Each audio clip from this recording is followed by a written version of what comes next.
contento de poder estar acá con ustedes, ¿sí? Y de poder estar en la casa de nuestro Dios, amén. En la casa del que vive por los siglos de los siglos. Cuán bueno es y cuán agradable es habitar los hermanos juntos en armonía, amén. Es de bendición poder nosotros adorar a Dios, sí, tenemos ese gran privilegio y debemos aprender a aprovecharlo, sí, de poder, tenemos esa libertad de adorar al Señor y bendecir el nombre de nuestro Dios, sí. Mire que en otros países la libertad que nosotros tenemos no la tienen ellos, de adorar a Dios y glorificar al Señor y de exaltar el nombre de Dios como lo hacemos nosotros acá con toda libertad. Hay países donde nuestros hermanos en Cristo, para adorar a Dios, necesitan hacerlo a escondidas, ¿sí? Esconderse, porque si los descubren, pues son reo de persecución y algunos hasta los meten presos, van a la cárcel y en otras ocasiones hasta los matan por el simple hecho de adorar al que vive por los siglos. Así que nosotros debemos aprovechar al máximo, ¿sí? Y adorar al Señor, glorificar a nuestro Dios, amén. Mire que nosotros tenemos esa libertad, mientras que otros no lo tienen. Y cuando los que no tienen la libertad que tenemos nosotros de adorar a Dios, ellos aprovechan al máximo ese momento de adorar al Señor. El poco tiempo que puedan estar reunidos para ellos es de gran bendición y lo aprovechan al máximo. Y hay algo interesante en esos lugares, en esos países donde está prohibido el evangelio, la libertad de culto, sobre todo el cristianismo, que los que van allí en ese lugar y se reúnen allí en ese sitio, en ese recinto donde ellos tienen destinado para reunirse, los hermanos que están allí en esa reunión llevan un pensamiento bien claro, ¿sí? Van a la disposición de única y exclusivamente de adorar a Dios, de exaltar a Dios y engrandecer el nombre del Señor. Y lo hacen con tanto amor, con tanto entusiasmo, con tanto cariño, por decirlo de una manera, ¿sí? Y aprovechan al máximo y adoran allí al Señor de todo corazón. Nosotros pues necesitamos aprovechar y adorar a Dios de corazón con esa libertad, ¿sí? que tenemos en Cristo Jesús. Bien, hermanos, hoy tenemos la Santa Cena.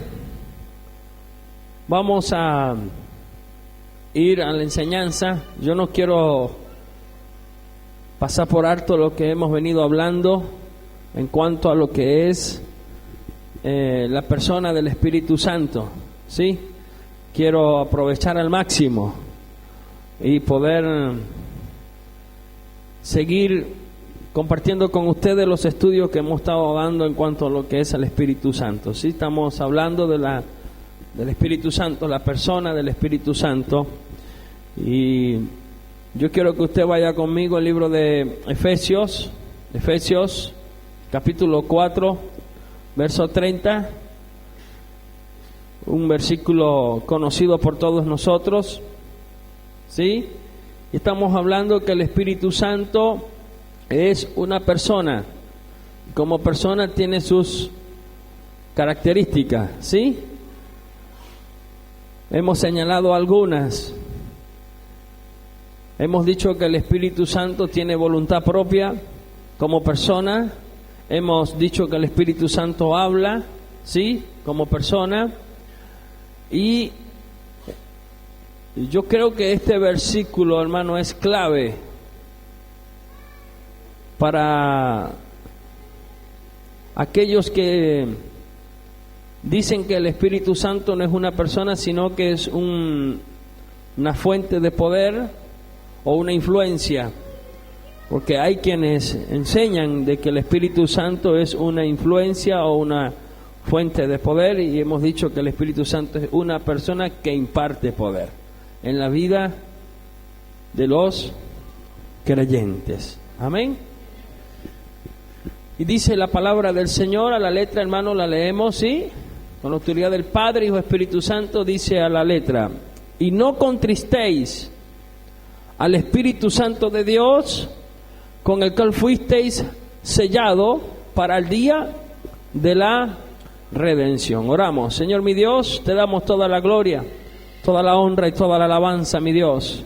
Exaltamos tu nombre, Padre. Oh Dios, pedimos, Señor, que a través de la disertación de tu palabra, Dios mío, sea usted ministrando a nuestra vida a través del Espíritu Santo, Señor, por medio del Espíritu Santo, Señor, conforme a tu voluntad, Dios mío, Señor. Sé tú obrando en cada uno de nosotros, en el nombre de Jesús. Señor, tú conoces nuestras necesidades, sé ministrándonos para la gloria y la honra de tu nombre, Dios, en el nombre de Cristo, en el nombre de Cristo, en el nombre de Jesús, ese nombre que es sobre todo nombre, mi Dios. Se está redarguyendo a quien tengas que redarguir, Dios mío, y convenciendo a quien tengas que convencer, en el nombre que es sobre todo nombre, en ese nombre tan maravilloso como es el nombre de tu Hijo amado, oh Jehová Dios, en el nombre de Jesús. Gloria al Señor. Bien, hermanos,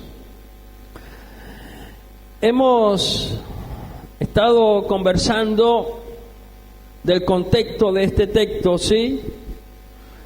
Y si lo leemos, Pablo el apóstol, escribiendo a la iglesia de Éfeso, da testimonio, y él nos cuenta allí, nos relata, dice: yo pues preso en el Señor, os ruego que andéis como es digno de la vocación con que fuisteis llamados, o sea, que andemos en santidad, ¿sí? Luego señala el apóstol Pablo, dice: con toda humildad, ya hablamos sobre la humildad, y mansedumbre, también hemos hablado de lo que es la mansedumbre. Ahora, hay acá dos características más que deben manifestarse en la vida del creyente. Como iglesia del Señor, nosotros, nuestros deberes cristianos, Pablo los señala acá, ¿sí? Es lo que está haciendo Pablo, unas exhortaciones a cumplir con los deberes cristianos, resultante de nuestros privilegios cristianos. Amén. Entonces dice allí: soportando con paciencia los unos a los otros en amor. La Biblia textual dice: soportándoos con longanimidad unos a otros en amor. ¿Sí? En amor. Vamos a hablar sobre esto. En los primeros 3 capítulos de Efesios encontramos el llamado de la iglesia, la vocación o la vocalización de la iglesia. En este capítulo, en el capítulo 4 de Efesios, donde Pablo el apóstol está hablando al pueblo, en este capítulo nos encontramos con la vocación del creyente, el llamado celestial y el andar del creyente, no en un andar mundano, sino terreno. La iglesia está sentada, según la Biblia, en lugares celestiales, ¿sí? Actualmente estamos sentados en lugares celestiales, pero andamos en esta tierra, ¿sí? ¿Y qué dijo el Señor? Que andamos en este mundo, pero no somos de este mundo. Es un llamado a ser diferentes. Esto implica ser distintos en nuestro andar diario, distinto a los que aún no han conocido al Señor. En este capítulo vamos a encontrarnos con la vida práctica del creyente. La iglesia aquí en este capítulo es llamada el nuevo hombre. El nuevo hombre. En los primeros 6 versículos de este capítulo tenemos la exhibición de este nuevo hombre. En los primeros 6 versículos de este capítulo 4 de Efesios encontramos lo que es la exhibición de ese nuevo hombre. Hemos dicho que la iglesia tiene un fin bien definido en este mundo, sí, y es alcanzar otros para el Señor. ¿Sí? Estamos puestos por el Señor para alcanzar a otros para Cristo. Decíamos que al principio de estos estudios, decíamos que el que determina voluntariamente pertenecer a una sociedad, ¿sí?, tiene que estar dispuesto a cumplir con las normas que exige esa sociedad, ¿sí? Porque de lo contrario, el objetivo que quiera alcanzar esa sociedad por falta de uno o por culpa de uno no va a poder lograrlo. Y termina, ¿qué cosa? Habíamos dicho, ¿cómo?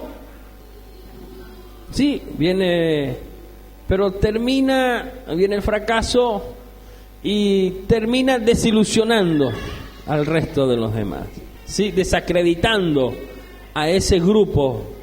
Nosotros voluntariamente hemos tomado la mejor decisión que puede tomar el ser humano, que es pertenecer a la iglesia de Cristo. Dentro de ese cuerpo, el cuerpo de Cristo que es la iglesia, hay normas establecidas por el Dios celestial, por nuestro Padre celestial, ¿sí? Y todos los que hemos determinado pertenecer al cuerpo de Cristo, tenemos que estar dispuestos a cumplir con esas normas, porque esta iglesia, el cuerpo de Cristo, tiene un objetivo bien específico y es alcanzar otros para el Señor, ¿sí? Si uno de nosotros no se dispone, no hay una disposición en su corazón de cumplir con esas normas, difícilmente vayamos a alcanzar ese objetivo, porque ese único persona que no cumple con esas normas, con ese estilo de vida, con esos reglamentos, desacredita al grupo entero. ¿Sí?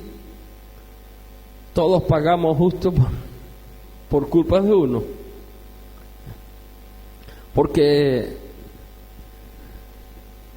el hombre sin Cristo no va a decir el hermano o la hermana, sino la iglesia.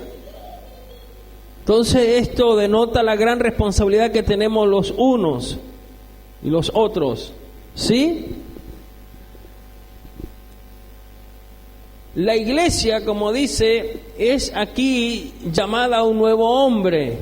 Y en los primeros 6 versículos de este capítulo tenemos la exhibición de ese nuevo hombre.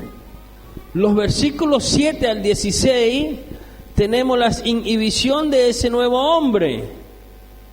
Y del 17 al 32 tenemos la provisión del nuevo hombre en ese capítulo. Pero como estamos hablando solamente de el Espíritu Santo, hay algo allí interesante. Señala que el Espíritu Santo como persona se puede contristar. ¿Y quién es el causante de que el Espíritu Santo se contriste? No es el vecino, no es la vecina, no es el hermano de al lado, es cada uno de nosotros. Somos responsables ante la presencia de Dios de ser causante que el Espíritu Santo se contriste. El nuevo hombre debe exhibirse en la tierra. Y aquí nos encontramos en este capítulo con las indicaciones para el nuevo hombre, cosas que nosotros tenemos que prestar mucha atención. La falta de humildad, que es una de las características que debe acompañar la vida del nuevo hombre, la vida de la nueva criatura, en Cristo Jesús. Y la falta de mansedumbre, que también debe ir acompañada en la vida del nuevo hombre, es nuestro deber como cristianos, ¿sí? Trae como consecuencia contristamiento del Espíritu Santo. La falta de humildad y la mansedumbre trae como consecuencia contristamiento del Espíritu Santo. Dijimos que la humildad significa ¿qué cosa? Significa literalmente sentimiento de pequeñez, no bajeza, ¿sí? Y la mansedumbre dijimos que no es ser tonto o débil. Se refiere a una persona que posee la cualidad de perdonar injusticias, corregir sus faltas y gobernar bien su espíritu. Mansedumbre es tener el deseo y el gusto de hacer la voluntad de Dios, a pesar de las consecuencias. Es inclinarse uno mismo a la voluntad de Dios. Dijimos que esto no implica el no reclamar nuestros derechos, ¿sí? Tenemos nuestros derechos, los reclamamos, pero con mansedumbre. No nos apresuramos a irarnos. Amén.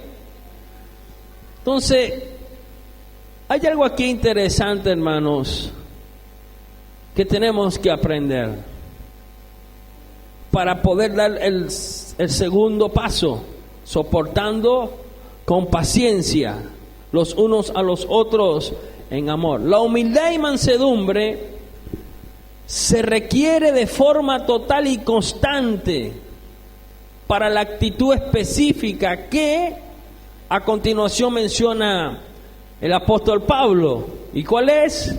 Soportarnos. ¿Cómo? Con paciencia. Los unos a los otros en amor.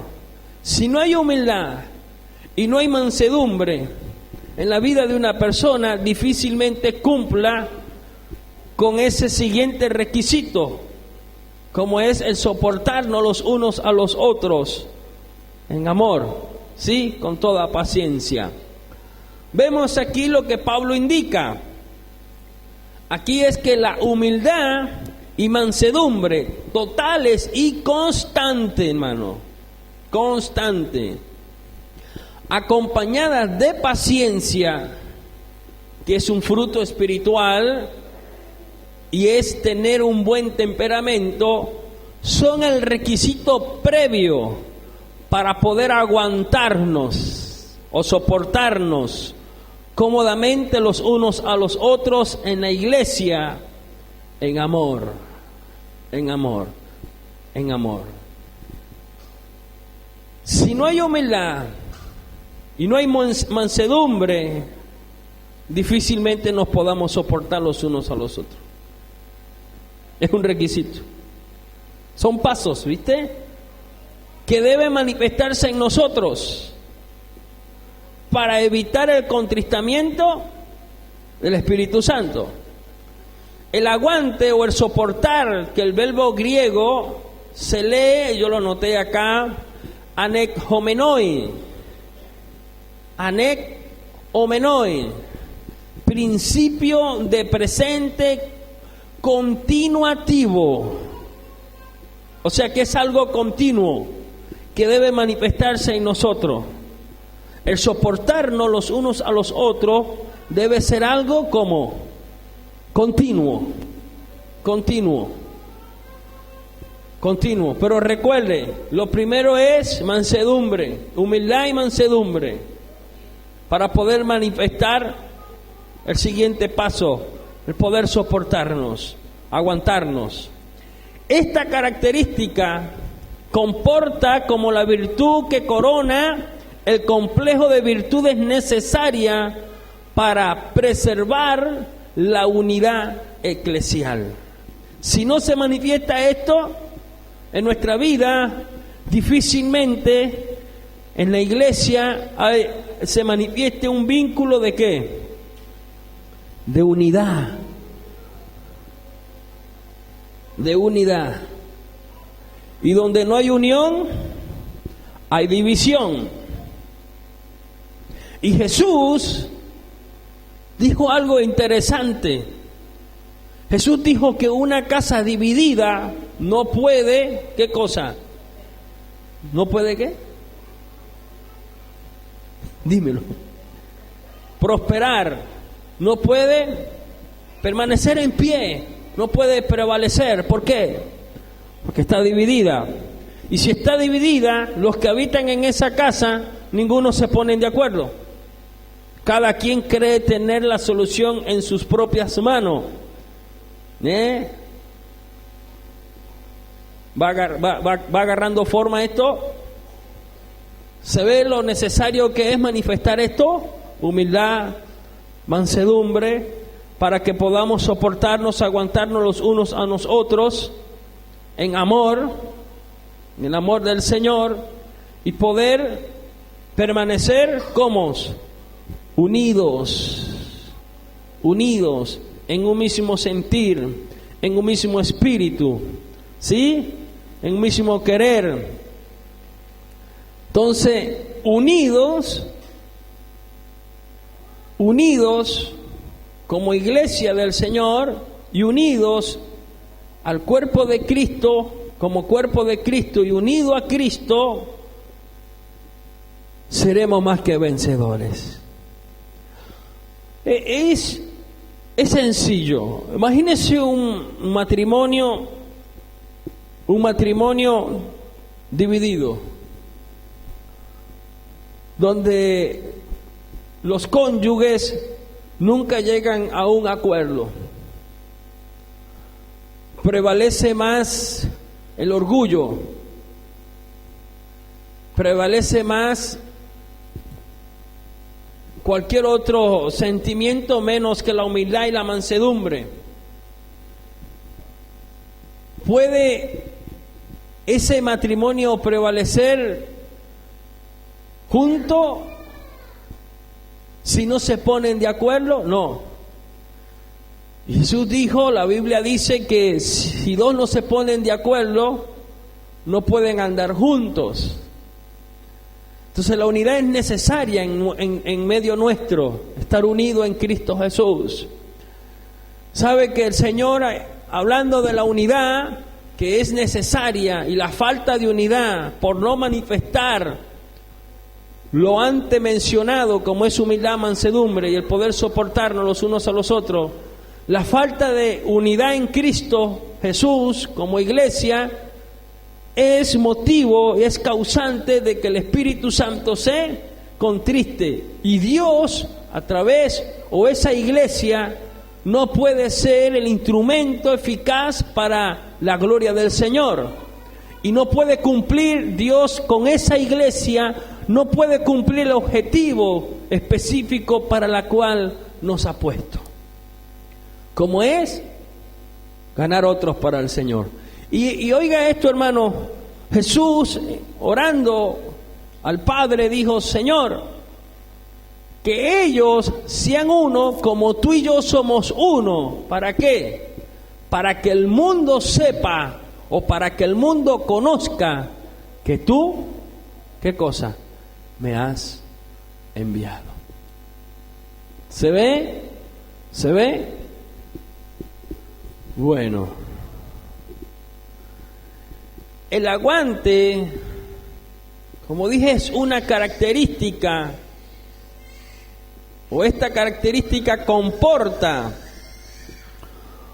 como la virtud que corona el complejo de virtudes necesarias para preservar la unidad eclesial. La unidad eclesial.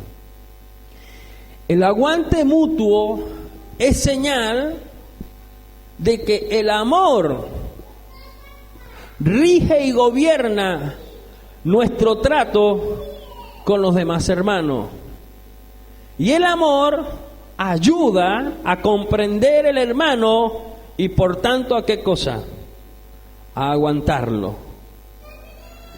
¿Cómo se manifiesta este aguante, hermano? O este soportarnos los unos a los otros. ¿De qué manera? Según lo que hemos dicho. ¿De qué manera se puede manifestar ese aguante, ese soportar unos a los otros? A ver, ¿alguien tiene algo para decir? Ajá. Manifestando humildad, mansedumbre, soportándonos los unos a los otros, prevalecemos unidos en amor. ¿Sí? Pero ¿sabe usted, hermano, que ese amor o ese aguante se manifiesta en el perdón? En el perdón. Una de las señales de que andamos según la carne es tener por insoportable a otros hermanos. Y manifestamos falta de humildad, falta de mansedumbre. Por ende, esto trae como consecuencia no soportar al otro y falta de amor. Y como hay falta de amor, hay falta de perdón. Y la iglesia que manifiesta eso no está unida y no puede prevalecer. No está unida, ni siquiera yo me atrevo a decir, ni siquiera pertenece al cuerpo de Cristo, porque no está acorde a lo que la palabra de Dios demanda. No está unida a la palabra. Y la palabra es Cristo. Y donde se manifiesta todo eso, entonces difícilmente el Espíritu Santo es quien gobierne esa congregación. ¿Y quién gobierna en la vida de esos creyentes? Es la pregunta. Si no es la palabra, o Dios a través de las palabras que gobierna la vida de ese creyente, no es el Espíritu Santo que tiene el control total de esa persona, si no es el Espíritu Santo, si no es Dios quien gobierna la vida de ese creyente, ¿quién lo gobierna? Se gobierna a sí mismo. Lo gobierna el yo. Falta de humildad. El yo lo gobierna. Y por eso se manifiesta todo lo contrario a lo que la misma Biblia nos enseña.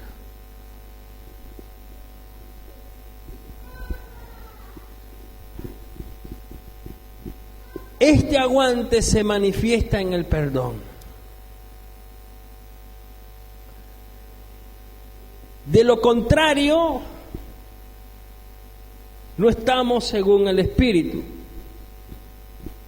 sino que según la carne, y tenemos a los demás como insoportables. Y no nos damos cuenta de algo, o no nos percatamos de algo, que los demás también tienen que soportarnos o soportar nuestros defectos. ¿Se entiende esto?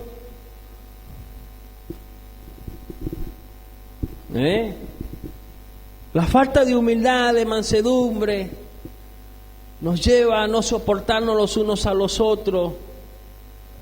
Y hay una realidad. Yo tengo por insoportable al hermano o a la hermana. ¿Sí? Por insoportable. Pero no me doy cuenta que yo soy tan defectuoso, tengo tantos defectos como lo tiene el otro. Y el otro tiene que soportar mis defectos, pero yo no estoy dispuesto a soportar los defectos de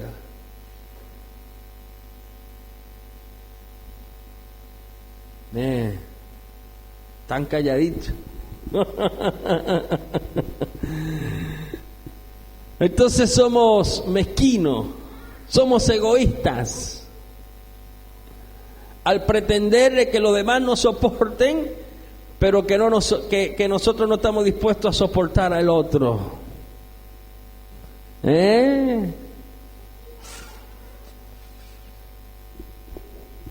Vamos al libro de Isaías 65:5.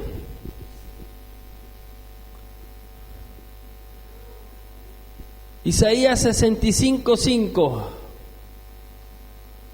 A ver cuáles son las consecuencias del no poder soportarnos. Isaías capítulo 65, verso 5. Mire lo que dice allí la palabra. Que dicen: retírate, no te acerques, que estoy consagrado. Estos hacen humear mi ira como fuego que arde todo el día. La versión Reina Valera dice que dicen: estate en tu lugar, no te acerques a mí. ¿Por qué? ¿Cómo se considera él? Porque soy más santo que tú. Estos son humo en mi furor, dice Dios. Estos son humo en mi furor, los que piensan de esa forma. No te acerques a mí, porque soy más santo que tú. Fuego que arde todo el día. ¿Qué manifiestan allí? ¿Qué se manifiesta allí?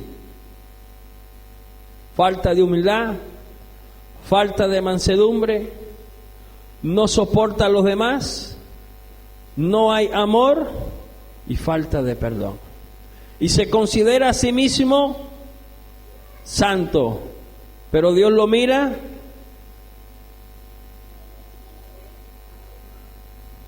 de lejos. ¿Quién gobierna allí? El ego, el yo.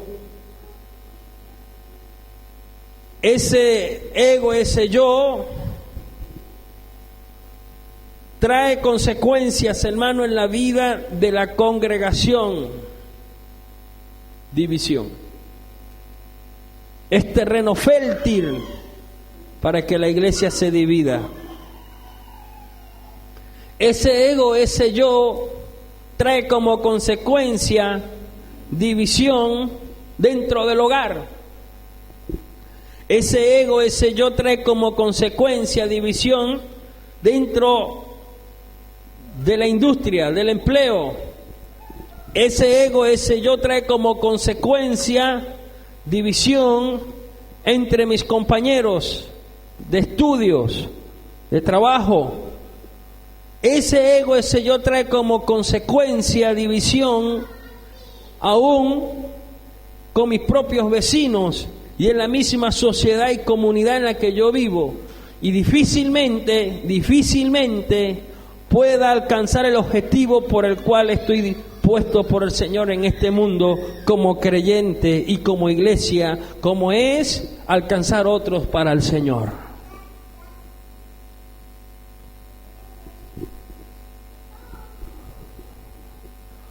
La tercera gran cualidad del cristiano es lo que la Reina Valera en otros pasajes llama longanimidad. ¿Cómo es? ¿Qué cosa? Paciencia. Paciencia. ¿Cuántos somos pacientes aquí?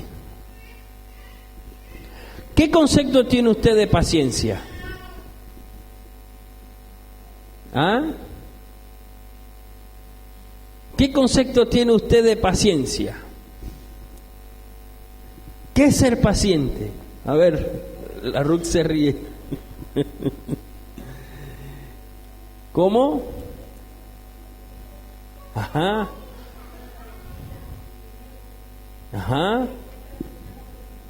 Exactamente. ¿Y cuántos impacientes habemos? Suspiran, ¿no? Por ahí. Esta palabra, hermano, tiene dos direcciones principales en su significado. Primero, describe el espíritu que nunca cede. Yo quiero que vaya conmigo.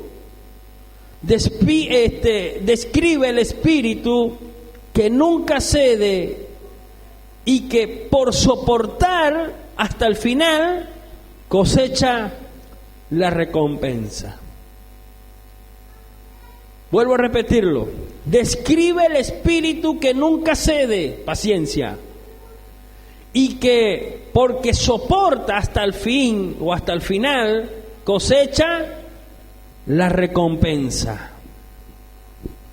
Un escritor judío usaba esta palabra para describir lo que él llamaba la perseverancia romana, que no aceptaba nunca hacer la paz en condición de derrota. Los romanos eran en una época inconquistables o invencibles. Podía ser que perdieran una batalla o hasta una campaña, pero era inimaginable el que pudieran o el que perdieran una guerra. Aún en el mayor desastre, nunca se les ocurría reconocer una derrota.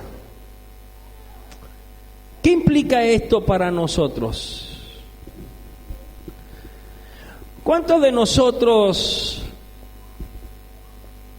hemos reconocido derrotas?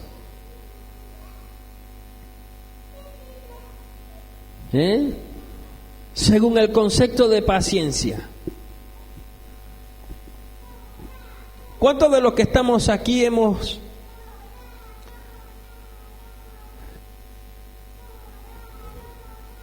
confesado derrotas? El concepto de paciencia, dice, primero describe el espíritu que nunca cede,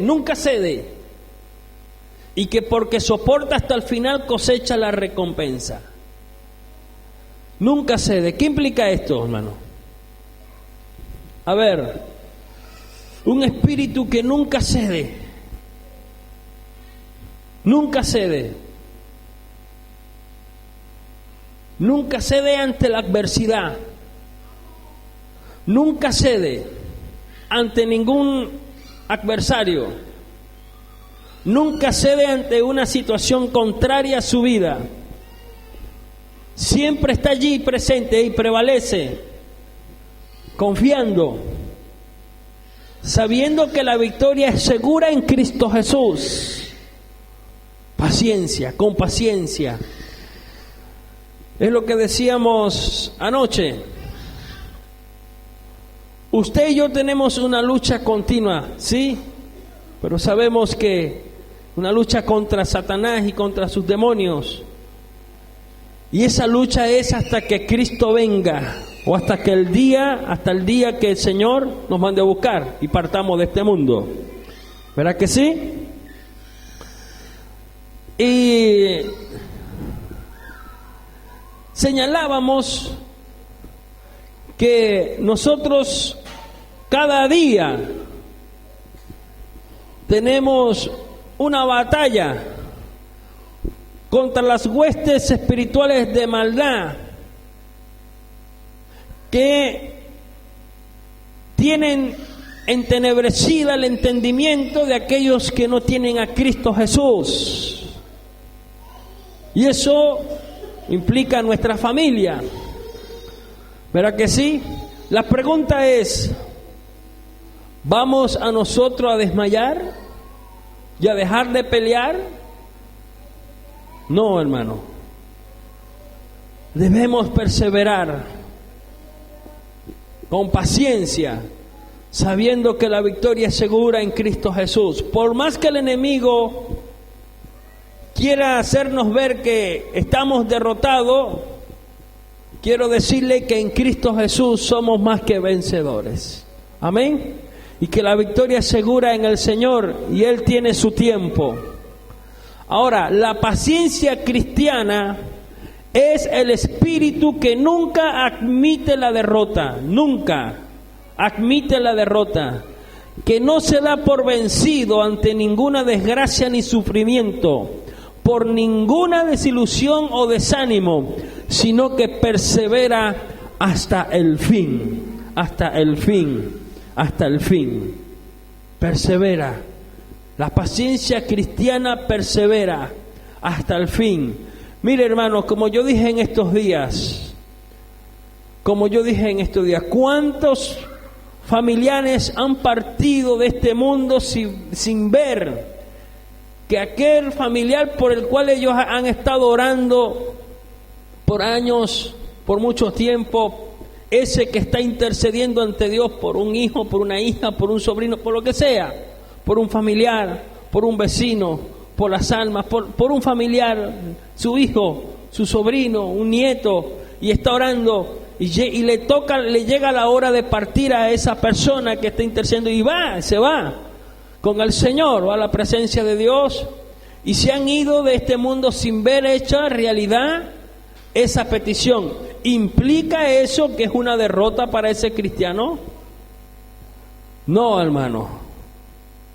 La oración eficaz del justo puede mucho. Puede mucho. Aunque yo no vea hecho realidad y me toque partir de este mundo y no vea hecho realidad que toda mi familia y todo el entorno familiar se ha convertido, no desmayo. Sigo orando, sigo clamando al Señor, sigo intercediendo hasta el día que parta, sabiendo que la oración eficaz del justo puede mucho.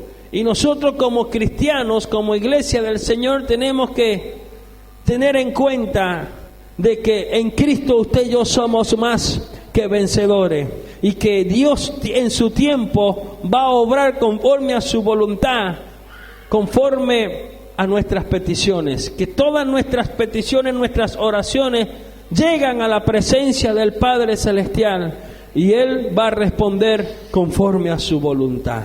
Ahora, paciencia tiene un sentido más característico que ese. Es la palabra griega característica para paciencia con las personas. Lo anterior estaba lindo, ¿sí? De la paciencia. Estaba bueno esa. Paciencia, perseverancia, sabiendo que, ok. Pero tiene una característica más, una segunda característica. Para paciencia con las personas. Paciencia es el espíritu que soporta los insultos y las injurias sin amargura ni quejas. Allí manifestamos nosotros paciencia. Paciencia. Soportamos los insultos y las injurias sin amarguras ni quejas. Es el espíritu que puede sufrir a las personas desagradables con cortesía y a los tontos sin irritarse. Se ríe, ¿no? Lo que nos permite conocer mejor el sentido de esta palabra es el hecho de que el Nuevo Testamento se le aplica repetidamente o repetidas veces ¿a quién? Al Señor, a Dios. ¿Tiene paciencia Dios con nosotros? ¿Sí o no? Tiene paciencia. Tiene paciencia. Y la tolerancia del Señor para con nosotros es para nuestra salvación. El cristiano debe tener con sus semejantes la paciencia que Dios ha tenido con el innumerable veces por nosotros. Pega fuerte eso. El cristiano debe manifestar esa paciencia, la misma que Dios manifiesta hacia nosotros. ¿Usted sabía eso? Paciencia, soportarnos los unos a los otros. Esto nos conduce ¿a dónde? A la cuarta gran cualidad, ya estamos terminando, del cristiano, que es, ¿qué cosa? El amor. El amor. Esto nos conduce a esa cuarta gran cualidad. Ahora, la pregunta es, ¿de qué clase de amor se está hablando allí?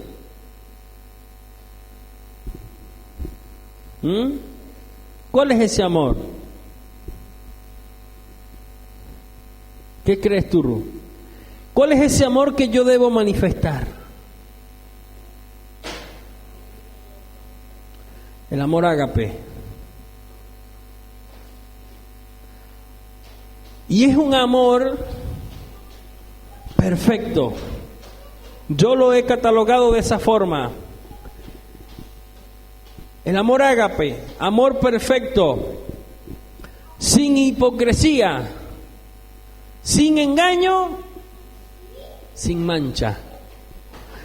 Y recuerde algo, hermano. Recuerde algo. Dios no puede ser burlado.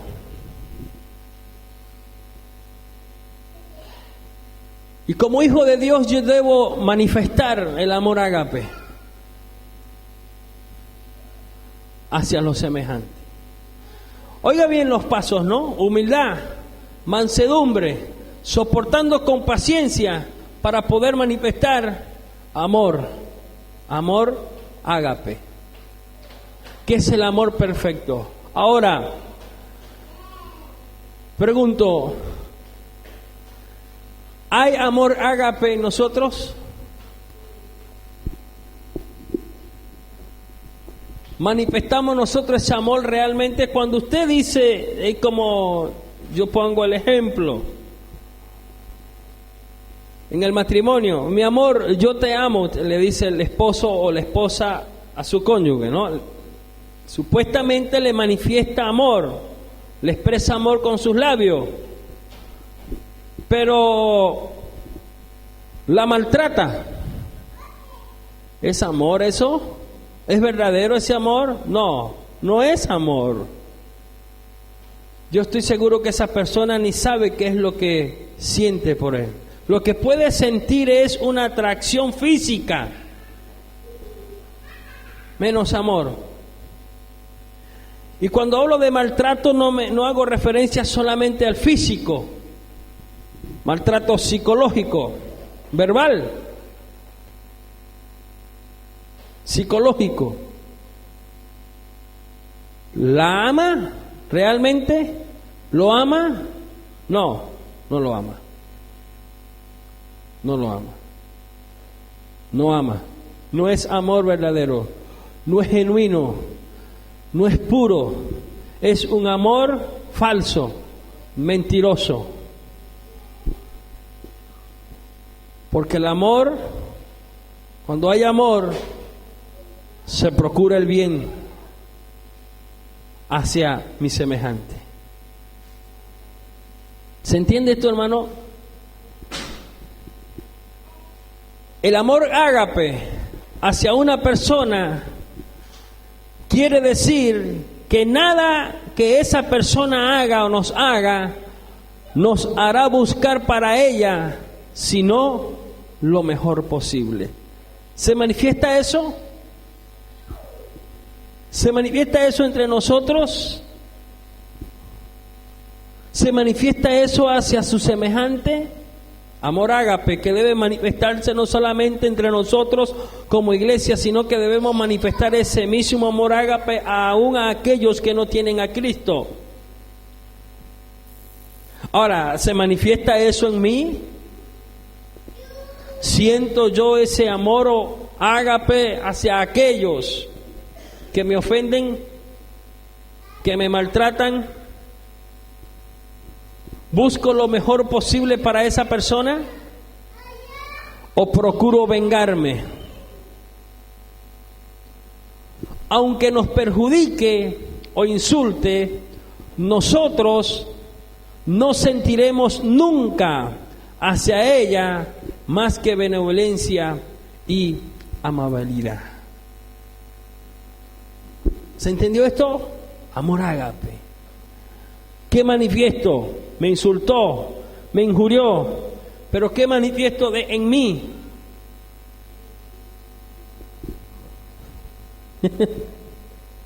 Estamos hablando del contristamiento del Espíritu Santo. Como persona. Y si yo no manifiesto esto, hermano, en mi vida, hacia mi semejante, entonces puede ser que me halle que el Espíritu Santo esté contristado. Y Dios no puede cumplir su objetivo por el cual Dios me llamó. Este ágape es algo no solamente de las emociones, sino también de la voluntad.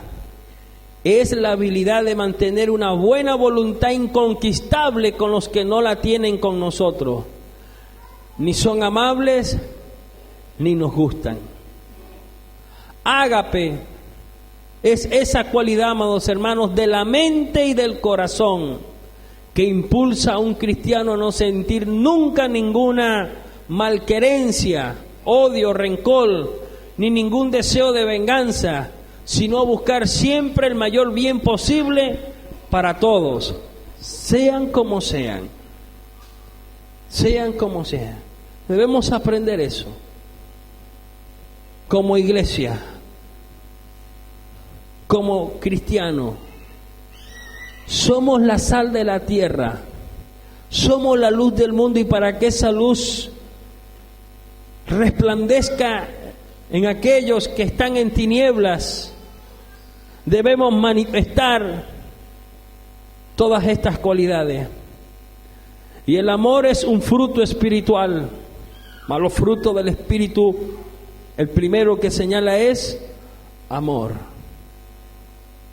Amor. Amor ágape.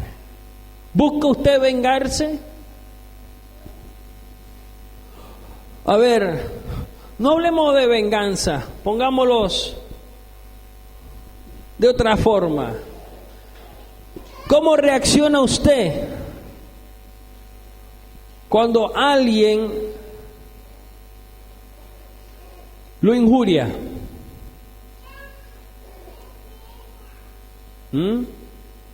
¿Cuál es nuestra reacción?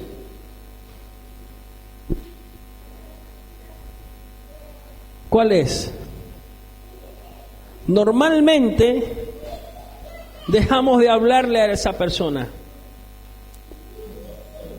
sea cristiana o no, sea cristiana o no, dejamos de tratarla,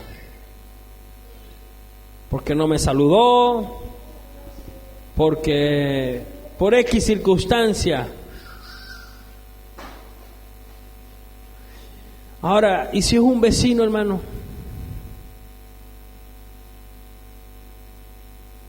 Pero yo estoy orando para que se convierta, hermano, y venga a los pies del Señor. Pero manifiesta usted esas 4 cualidades. ¿Sabe usted perdonarlo cuando el vecino que es inconverso un día se levantó mal y ese día no le saludó? Estas 4 grandes virtudes de la vida cristiana, como lo son la humildad, amabilidad, paciencia y amor, trae como consecuencia una quinta virtud, una quinta característica o cualidad se manifiesta. ¿Sabe cuál es? La paz. Hay paz.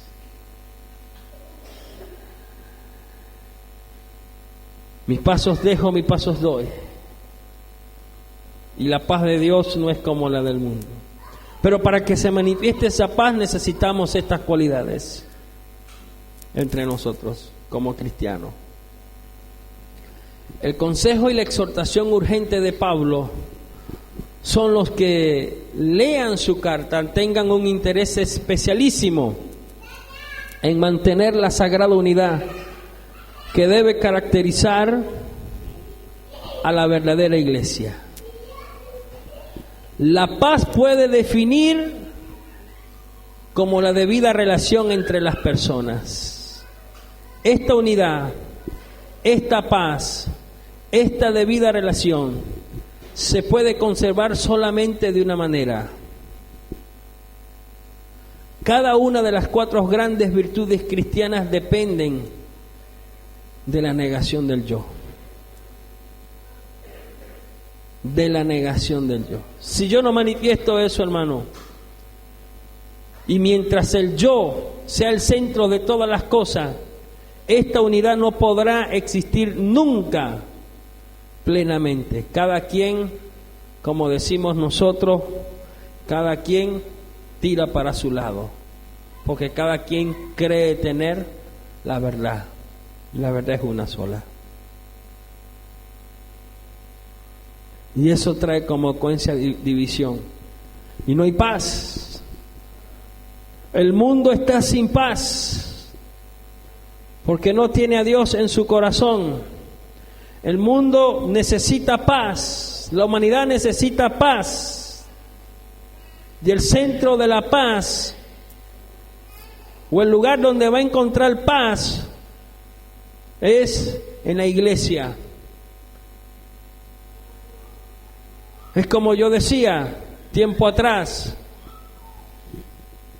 ¿cómo puede un alma venir a los pies de Cristo y acercarse a nuestra congregación, a nuestras congregaciones o a la iglesia cristiana, si cuando nosotros como cristianos manifestamos cualquier cosa menos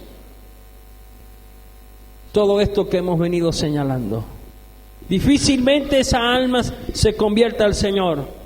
Y en vez de ser el instrumento de Dios para que esa alma se convierta al Señor, la iglesia cristiana pasa a ser el instrumento de caída, de tropiezo, para que esa vida se convierta a Jesús. El cristiano que no manifiesta estas 4 cualidades en su vida, que no la manifiesta, trae como consecuencia contristamiento del Espíritu Santo. Y difícilmente ese cristiano, ese creyente, sea el instrumento de Dios para que esa alma se convierta al Señor. Pasa a ser instrumento de tropiezo para que esa vida venga a los pies del Señor. Y es nuestra responsabilidad, hermano, es su responsabilidad como iglesia, como creyente, ser el instrumento de Dios. Y para los cuales necesitamos manifestar todo esto. Mientras el yo sea el centro de todas las cosas, esta unidad no podrá existir nunca plenamente. En una sociedad en la que el yo domina, las personas no pueden ser más que una colección desintegrada de unidades individualistas en guerra. Pero cuando el yo muere y Cristo se aposenta en su lugar en nuestros corazones, entonces se produce la paz, la unidad, que es la característica suprema de la verdadera iglesia. De usted y de mí depende. De nosotros depende.